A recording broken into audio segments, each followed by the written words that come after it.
emergency is nearly upon us all. What's up, everybody? Welcome into yet another edition of the Baseline Jumper podcast. My name is Jason Goldstein, and I am joined by a man who is doubling up this week as my podcast host and therapist, Ben McDonald, on the line. What's up, buddy? I feel like singing Christmas songs. It feels like it's like the holiday season. It's time of gift giving. You're happy about being my therapist? Uh, Always, my friend. I'm here for you, buddy. I mean, podcasts are really just therapy for everyone, and I'm happy to hear everything we have to say. So we're gonna save some of this because I don't want to give away everything we're gonna talk about, but I am definitely here to be your NBA Brooklyn Nets therapist. Thank you, sir. And I'm here to tell you how good Kobe White was as a draft pick for the Bulls. So I'm glad we can help each other. But all jokes aside, dude, a lot to talk about tonight. We are coming off the heels of the NBA draft, which took place last week.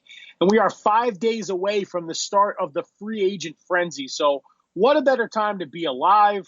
What a great time to be a basketball fan. And we're going to get you prepped right here and right now. But let's start with the draft, Ben. Obviously, a lot of trades, but we have your winners and losers, the Baseline Jumper NBA draft winners and losers right here for you. So before we get to all that, I'll just get your overall thoughts on the draft. I know we were texting a bit during it, but I kind of fell asleep. I'm not going to lie. It was a little boring.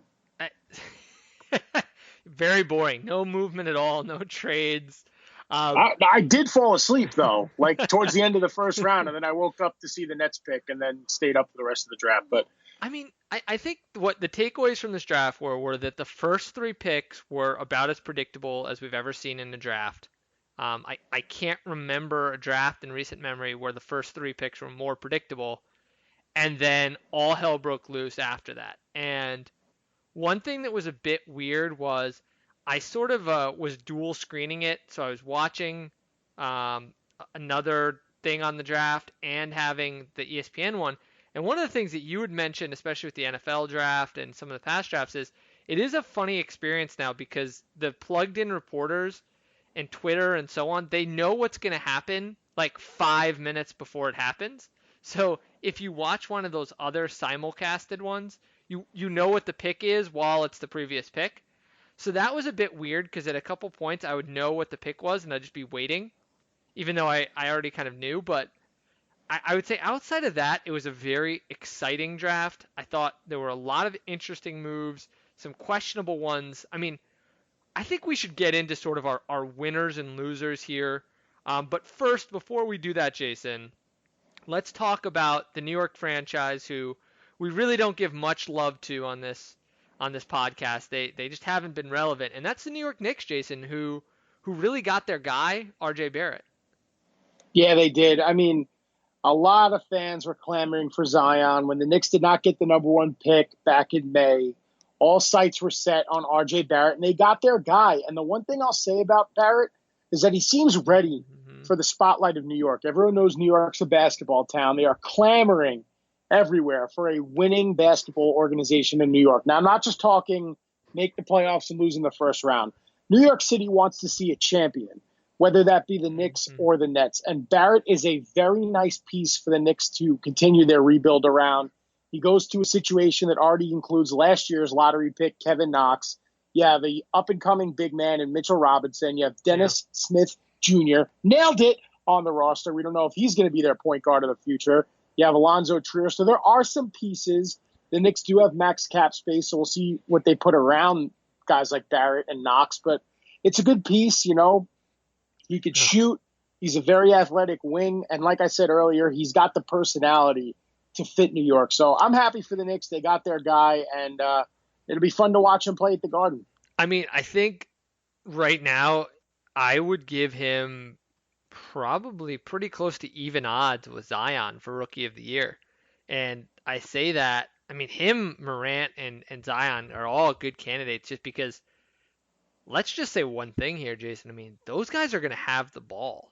I mean, Zion maybe less so than the other two in actuality, given that Lonzo is going to have the ball a lot, Drew Holiday will. But my goodness, RJ Barrett, I mean, who else is on that team, Jason, who's really going to command the offense? I mean, Kevin Knox can't do it. Frank Ntilikina can't. So it's going to be him, and it's going to be Dennis Smith Jr. if they keep him. And I mean, I think all signs are pointing to the fact that they will, but I mean, I don't think anyone's going to be surprised if the Knicks move on from some of these other guys on the roster. I don't think they're really tied to anyone. Um, the news is that they didn't try to get Anthony Davis, but I still don't think it would shock anyone if they decided to move a bunch of these young assets. They don't seem particularly attached. So, I mean, I think for Barrett, this is a great situation to fall into because he's going to get to just do his thing. He's going to get the kind of the Kevin Durant on the Seattle Supersonics treatment where they just say, here's the ball, do whatever you want. This is your team now. And for him, that's got to be music to his ears because that is the type of game that he has. He loves having the ball in his hands. And I think the weird thing, Jason, is that he may have been stifled a little bit at Duke because he had these other guys on his team and he couldn't be as ball dominant. Now, I don't know if it's good for your overall prospects if RJ Barrett is your best player and the guy dominating the ball, but it's going to be great for his development that he's going to get to do that and really get to hone some parts of his game. So I'm really interested to see there, and I think he's got to be close to even odds for Rookie of the Year going in, just given the amount of exposure he's going to have and just the usage rate he's going to have on that team. Well, I think all three first round top three picks in this draft are entering great situations because they're all replacing a traded superstar. So you got Zion replacing Anthony Davis. He's going to get a chance to take over that team. Ditto for Ja Morant because right after last week's show was dropped, the Grizzlies go and trade Mike Conley to the Utah Jazz, which was a fantastic trade. And then Morant's getting the keys to the kingdom there along with Jaren Jackson Jr. and Brandon Clark. So I'm going to go right away and say the Grizzlies were big winners in this draft. And you have Barrett kind of replacing Porzingis because the Knicks didn't really have another star-type player on the roster. So all three of these players are getting a chance to develop in pressure-free situations. Now, that will change for the Knicks if they're able to get Kevin Durant and Kyrie Irving. We all know there's plenty of teams fighting over those two superstars. But my point is that these guys will all have a chance to grow and mature into their own star player without the pressure of winning right now. And I think the Pelicans are going to be a much improved team. They hung on to Drew Holiday. They have Lonzo, as you said, Brandon Ingram. They have a couple of other nice pieces, and they're going to have some cap room. So I think already Alvin Gentry's got a nice young nucleus down in New Orleans. So it's really safe to call all three teams at the top of this draft that pick 1, 2, and 3 winners. Because I would say had a great draft, and I thought the Pelicans also had a great draft. Well, I do want to say that I might have to just pump the brakes a little bit at the start with Ja Morant. And the reason why I want to just pump the brakes just a little is I think people think that he's more of a finished product than he is.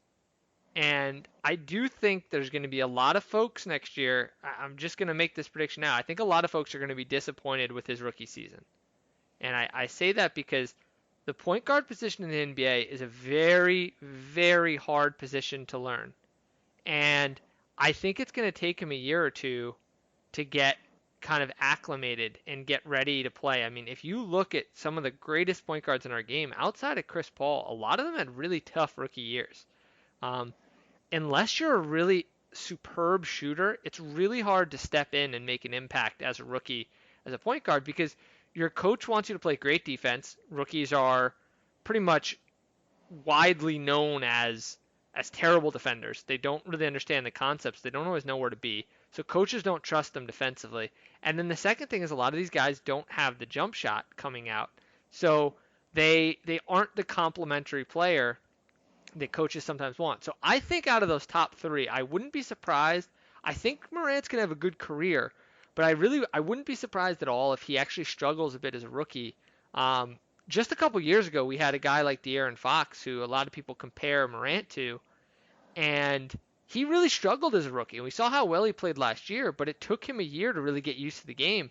Outside of a guy like a Chris Paul, I can't remember a lot of rookie point guards who really came out of the gate just looking great. And again, it has to do a lot with shooting, and that's one of his weaknesses, if not his biggest weakness coming to the NBA. So I loved what the Grizzlies did, but I think people who are thinking that he's going to be fantastic, I think he's going to be a pretty inefficient player as he starts his career, and I think it's going to take him a couple years. So I think great pick by the Grizzlies.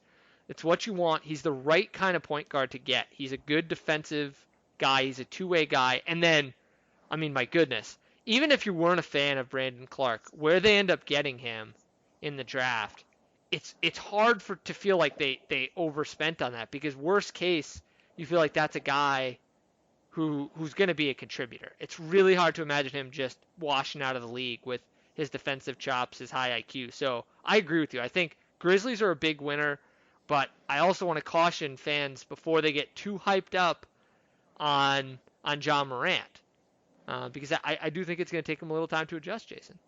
No, I do. I'm not sitting here pegging the Grizzlies as a playoff team in the West. I'm just saying it's a nice situation given where they were. They got stuck. They traded their stars, and now they're building around Jaren Jackson Jr., who I think was pound for pound the best rookie when you consider his overall game. Now, I know Doncic won Rookie of the Year, and Trae Young was really good, and Ayton was putting up numbers in Phoenix. But pound for pound, I think Jackson has a ton of upside. When you give him a young, energetic, athletic backcourt in Clark and Morant, it's just a nice situation to build around, because look at a few years ago where the Blazers and the Nuggets were trying to kind of build through the draft and have young stars and Jokic and Lillard, and now they're ready to take over the top of the conference depending on what happens with the Warriors and if the Lakers can't get depth behind Davis and LeBron. So now you would put a team like the Grizzlies in that next category. The Grizzlies, the Pelicans, they're building through the draft now. So when these teams like the Nuggets and the Blazers peak, and I guess we could throw the Rockets in that category, those are the teams that are probably next up to contend in the West. So all I'm saying is it's a great situation, and you have to like what the Grizzlies and the Pels did in this draft for sure. Not just with the top two picks, but just top to bottom. Both organizations really drafted well. Yeah, I agree with you. I mean, I think it'll be interesting to see what happens with the Grizzlies too, because when you look at their team, you're just wondering to yourself, really, who's going to score on this team? I mean, that's going to be the thing with Morant. I mean, he's going to get some shots up. He could have a Russell Westbrook rookie year where his efficiency is terrible, but he just gets a lot of points, a lot of assists, a lot of rebounds just by getting out there so much. But I agree with you. And the Pelicans are another big winner, Jason. I mean, you mentioned them just now. Huge winner. Getting Zion makes them a winner. I do want to say one of my least favorite picks of the entire night was the Jackson Hayes pick. It just made no sense to me. I loved the value of the trade in a nutshell. Hated the guy they drafted. That was one of the most confusing picks to me outside of another pick that we'll talk about in a little bit. But that pick just completely confounded me when it happened, because I don't see the upside of the pick. And when you're drafting a guy that high, and I mean, they're getting him at number 8, I need a guy who I at least have a chance of being an all-star. And I first of all, I'm not sure I see it with him. He's a project. But then the other thing is, it sort of feels like he's the one type of player, Jason, that's just not going to fit around Zion Williamson. And it just didn't make sense to me. When we see the way the NBA is going, you need guys who can really shoot. Even the big men need to shoot. And Hayes does not have any sort of jump shot really to speak of. And if you look at Williamson, he is a potentially transformational player, Jason, but he doesn't have a jump shot. So if you put those two guys on the floor together, you're going to have no spacing whatsoever. And that's But you probably won't, though, because I think Hayes will probably come off the bench and be the backup center. I mean, as long as Joel Embiid's playing at a high level in the NBA, each team needs a bruiser. You saw that in the playoffs. The Sixers dominated teams in the paint. So I think that's the Pelicans thinking. They want to stretch the floor with Zion at the 4. You could bring Hayes in with limited minutes with Zion at the 5, and he could kind of man that second unit and be the rim runner, because with the Pelicans, they're always going to have one of Drew Holiday and Lonzo Ball on the floor at all times. Hayes could be that rim running, rebounding, shot blocking center. I get what you're saying, because in a vacuum, it doesn't make sense that he went that high. But I think Gentry has options for what to do with these kids. So I think he'll find a way to figure it out. I mean, I think the other thing that to me doesn't make sense here is that I feel like people think Zion's going to be a 4 in the NBA. I'm not sure I see it. I mean, I don't think he's got, at this stage in his career, the shooting. And, I mean, we're talking about playing Jackson Hayes at the 5. Zion Williamson has 60 pounds on Jackson Hayes, Jason. I mean, he is way bigger than Hayes. Zion is going to lose weight. He has to. There's no way his body keeps up for 82 games. I mean, he might lose some weight, but the point is, like, he's a big dude. And, I mean, I think you're going to have to play him a